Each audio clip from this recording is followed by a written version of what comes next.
Olá, turma, tudo bem com vocês? Eu sou a professora Cíntia, professora de História. Hoje nós vamos para a aula número 62 do sexto ano. E o assunto dessa aula é Crise do século XIV, falaremos sobre a peste negra. E para o desenvolvimento desse assunto, nós temos os seguintes objetivos. Primeiramente, identificar o contexto da Europa no período da chegada da peste negra, descrever o processo de infecção, tipos de doença, principais características, sintomas e demais explicações pertinentes, apontar como a peste negra chegou até a Europa, relacionar a peste negra com a queda do poderio da Igreja Católica e também enumerar os resultados da peste negra e elencar algumas curiosidades. Antes de mais nada, lembrete de toda a aula, separe seus materiais. Você irá precisar do seu caderno de história para as anotações das principais informações, assim como o seu livro de história, aquele livro didático de sala de aula que trata sobre esse assunto, e terá que ter em mãos também lápis, caneta e borracha. Com todo esse material em mãos, podemos continuar com esta aula. Vamos analisar então o contexto em que a peste negra aparece ali na Europa.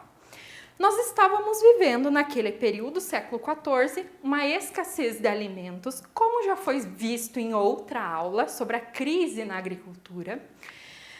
Consequentemente, se as pessoas não se alimentam bem, elas têm uma deficiência nutricional, não têm nutrientes, não têm um sistema imunológico bem preservado.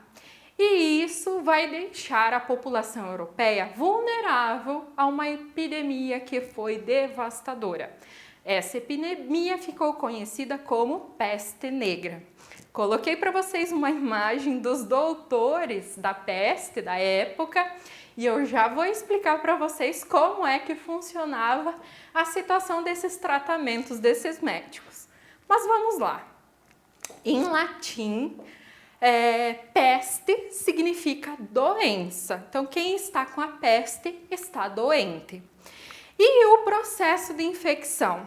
Na época não se sabia como ela era transmitida, mas se entende que por meio de pulgas, de roedores, seja eles ratos, coelhos, entre outros, ela é infectada pela bactéria Yersinia pestis. E essa pulga vai picar o ser humano que vai passar a ter a bactéria, tá? E nisso ele vai desenvolver essa doença. Em situações que a doença é pulmonar, vai ser passada essa doença de ser humano para outro ser humano por meio do quê? Espirro, secreção nasal, saliva, entre outras situações. Também pode acontecer que essa pulguinha vai picar outros animais e também passar essa bactéria. Então, mais ou menos é esse o processo de infecção. Só que na época não se tinha esse conhecimento que temos hoje, tá? Na época, os europeus não sabiam como essa doença era transmitida, nem mesmo a causa da propagação tão rápida, que em 5 anos ela mata cerca de 1/3 da população europeia.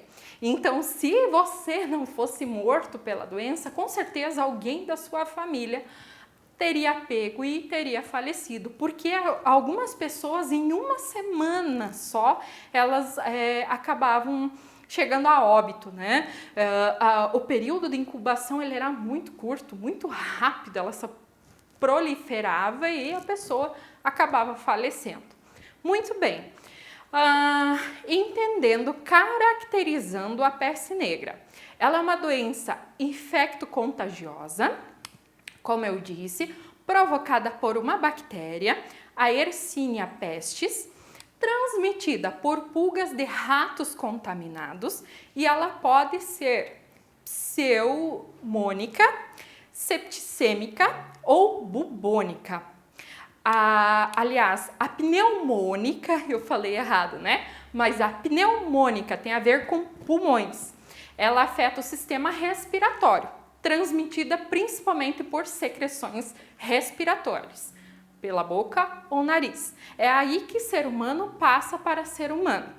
Já a septicêmica, ela afeta a circulação sanguínea e, por provocar hemorragias subcutâneas, é comum aparecer manchas roxas e até negras na pele, e por isso o nome peste negra.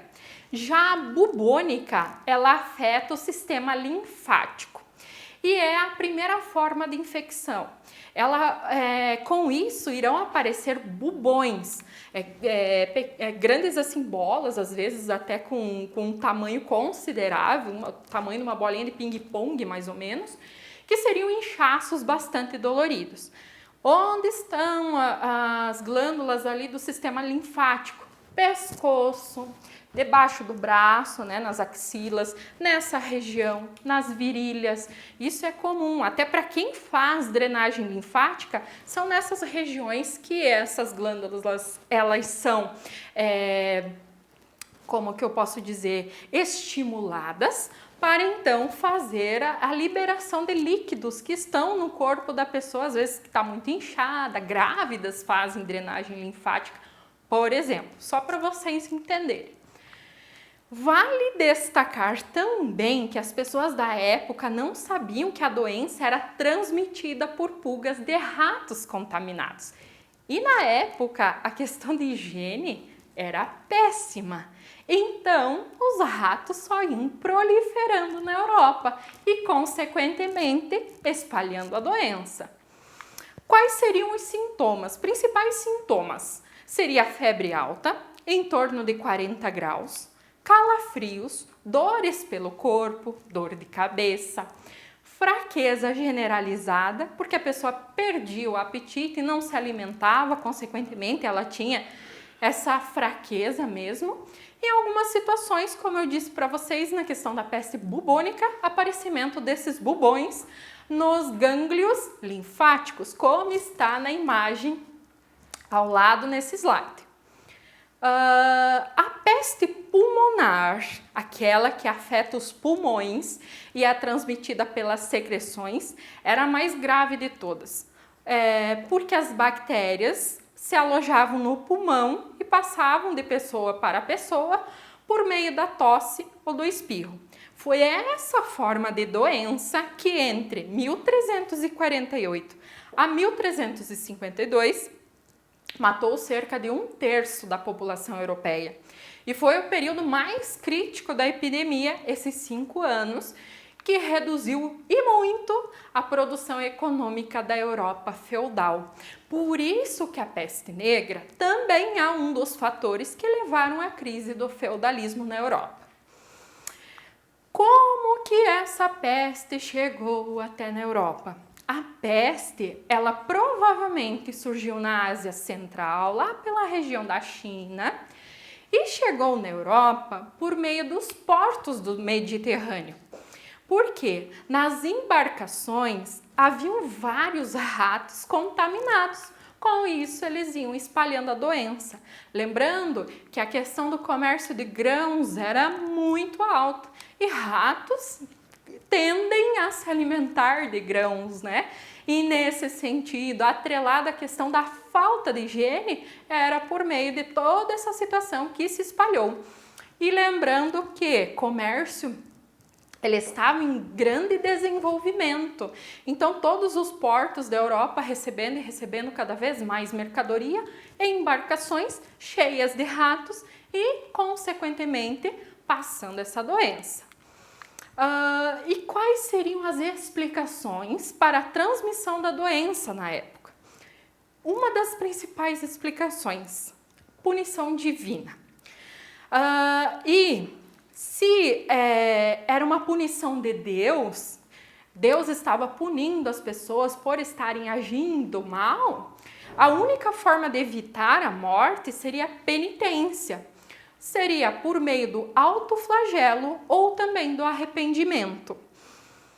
Outra explicação seria que a doença era obra de um grupo específico da população.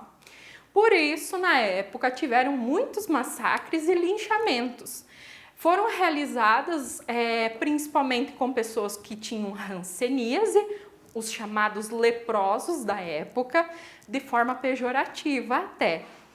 A questão dos estrangeiros, em especial o povo judeu. Tem a questão até da Bíblia, que seria o povo judeu responsável pela morte de Jesus Cristo. Então, por isso eles eram atacados na época como responsáveis por essa peste. Inclusive, coloquei aqui a situação de Estrasburgo, 1349. Nesse ano, houve um massacre de cerca de 2.000 judeus culpados pela peste, os quais foram queimados e as posses que eles tinham foram roubadas.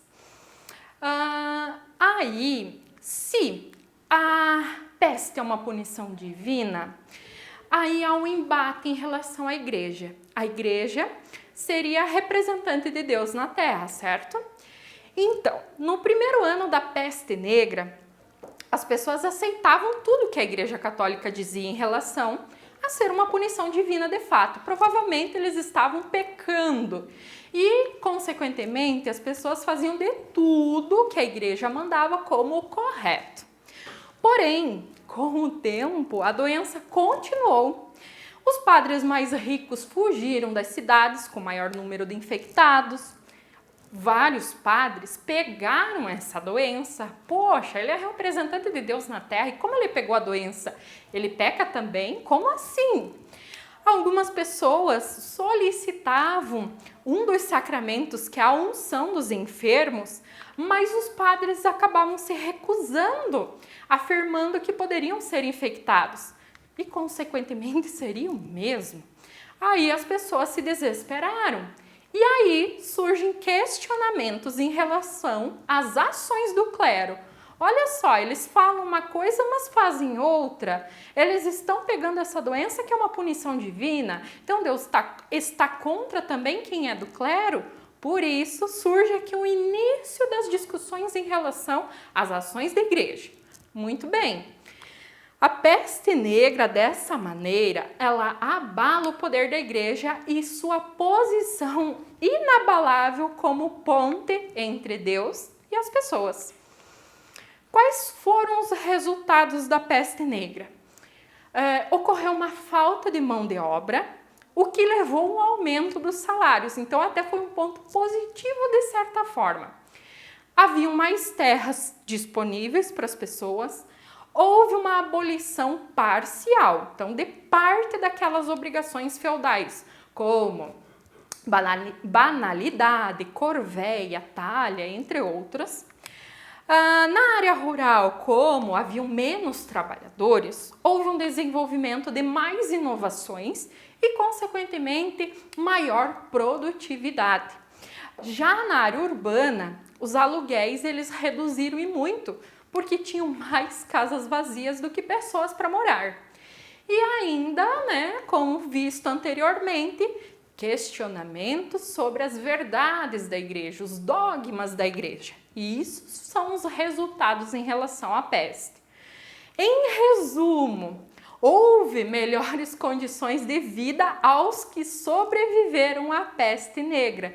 Melhores condições em termos econômicos, mas se a gente for pensar a questão dos sentimentos em relação a quem foi, pensa a tua família. Hoje nós estamos vivendo um contexto parecido com a questão da morte por Covid-19.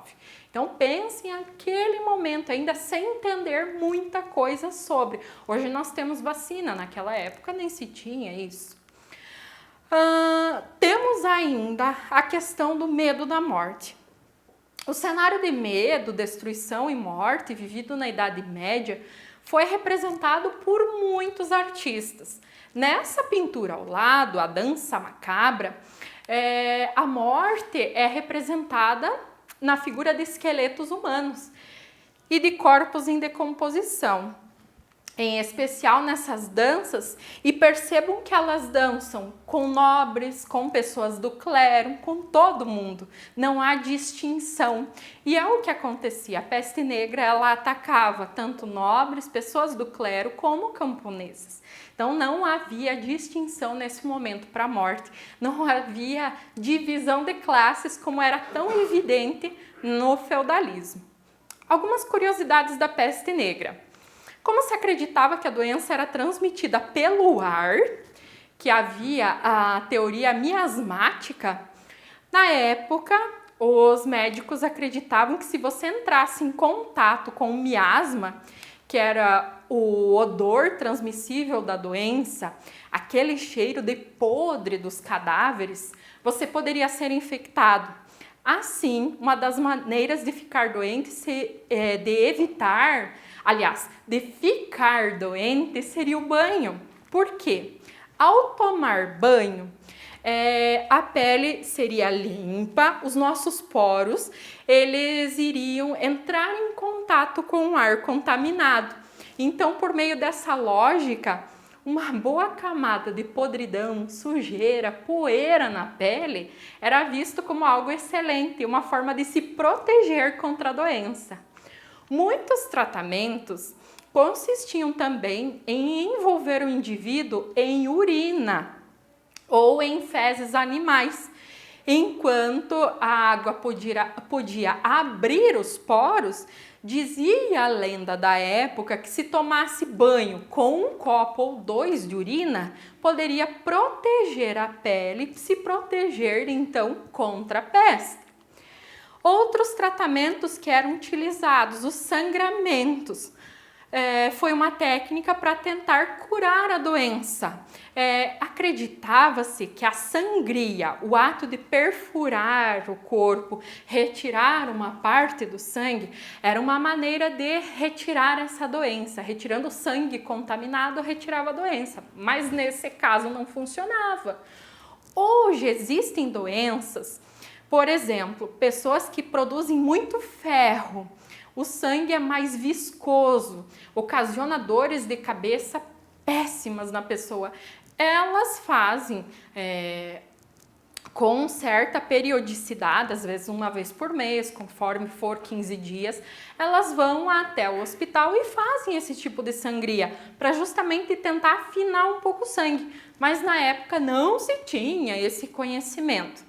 Havia também a queima de ervas aromáticas e o banho com água de rosas ou vinagre, que tentava ser uma forma de evitar a doença, mas nada eficaz. Algumas pessoas acreditavam que a doença era uma consequência do alinhamento das estrelas da época, então por isso veio essa praga. Em algumas cidades que usaram o método da quarentena, lá na Idade Média, para vocês terem uma noção. Elas conseguiram manter a doença ausente, fecharam todos os muros das cidades para não deixar ninguém sair, ninguém entrar.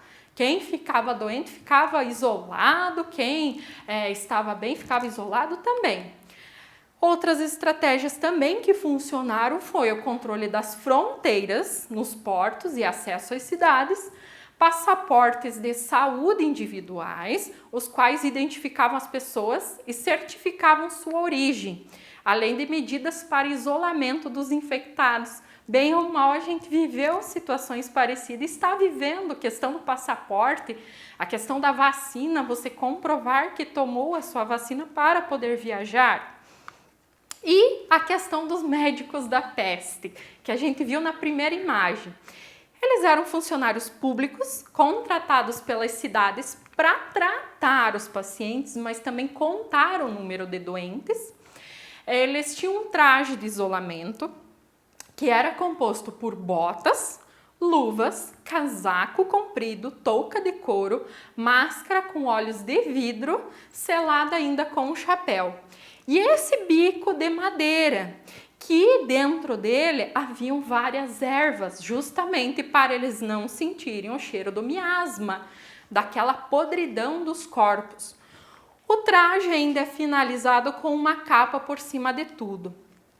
Como se acreditava então na teoria miasmática, em que o cheiro pútrido dos doentes e dos mortos poderia ser a causa de transmissão da doença, eram utilizadas ervas como hortelã, erva cidreira, cravo, mirra, pétalas de rosa, entre outras, que exalassem um cheiro e para que eles não tivessem contato com o miasma.